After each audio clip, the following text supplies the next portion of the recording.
Monchef.free.fr vous présente ses macarons au chocolat.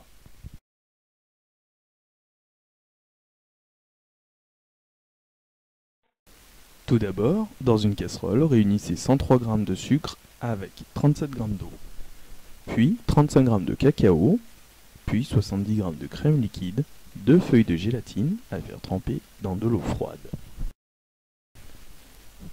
Mettre le mélange eau et sucre sur le feu et laisser porter jusqu'à ébullition. A l'aide d'un fouet, remuez bien le sucre et l'eau, puis incorporez le cacao en poudre. Attention, le faire à feu doux, et n'oubliez pas de corner le fond du bol, afin de bien avoir le poids total du cacao pesé. Une fois l'appareil lisse et homogène, vous pourrez incorporer votre crème. Dans la préparation, la crème a pour but de donner de l'onctuosité au chocolat. Retirez de l'eau froide les feuilles de gélatine que vous aviez mises à tremper. Bien les presser fortement afin d'en extraire un maximum d'eau. Ajoutez les feuilles de gélatine au chocolat, hors du feu. Bien mélanger afin de les faire disparaître.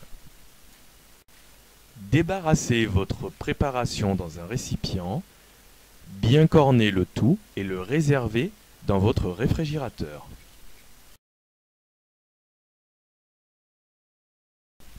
Passons maintenant à la préparation des coques. Dans un mixeur, réunir 110 g de poudre d'amande, 225 g de sucre glace, 25 g de cacao. Dans un cul de poule, réunir 4 blancs d'œufs à température ambiante et 50 g de sucre semoule. Mixez le mélange environ 2 minutes, préchauffez votre four à 150 degrés thermostat 5. A l'aide d'une maryse, bien étaler ce mélange. Le but est d'évacuer toute l'humidité de la préparation. Versez de façon uniforme votre préparation entre 2 sile-pâtes et enfournez environ 5 minutes. Dans un cul de poule, versez vos blancs d'œufs. Commencez à les battre vitesse lente jusqu'à l'apparition des premières bulles. À ce stade, vous pouvez ajouter votre sucre et une pointe de sel. Une fois le sucre ajouté, il faut battre énergiquement pour les serrer et les rendre bien fermes. 5 minutes se sont écoulées et vous pouvez sortir dès à présent du four votre préparation bien sèche. On constate en surface qu'il y a une croûte formée par l'humidité qui s'est évaporée. Passez au tamis la totalité de la préparation séchée.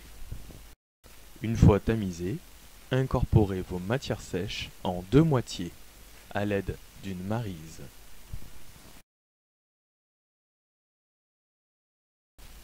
Puis, vous pouvez commencer à macaronner.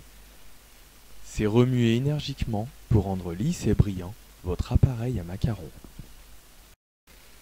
Mettre en poche à douille l'appareil à macarons avec une douille ronde de diamètre 6.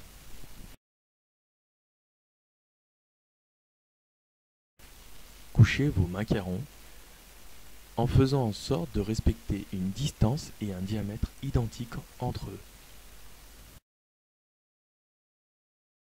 Passons maintenant à l'étape du croûtage. Laissez-les à l'air libre environ 1 heure. 1 heure après, tapotez avec votre doigt et regardez s'il reste de l'appareil sur votre doigt. Si ce n'est pas le cas, le croûtage est réussi. Nous pouvons après croûtage les placer au four à 150 degrés thermostat 5 environ 10-12 minutes. Une fois cuits, laissez-les refroidir. N'oubliez pas de les garnir avec notre ganache refroidie et superposer les coques. Il ne vous reste plus qu'à les déguster ou les surgeler afin de les conserver.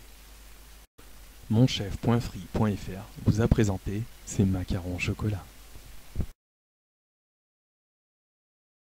Tout le matériel présent sur cette vidéo est en vente sur monchef.free.fr.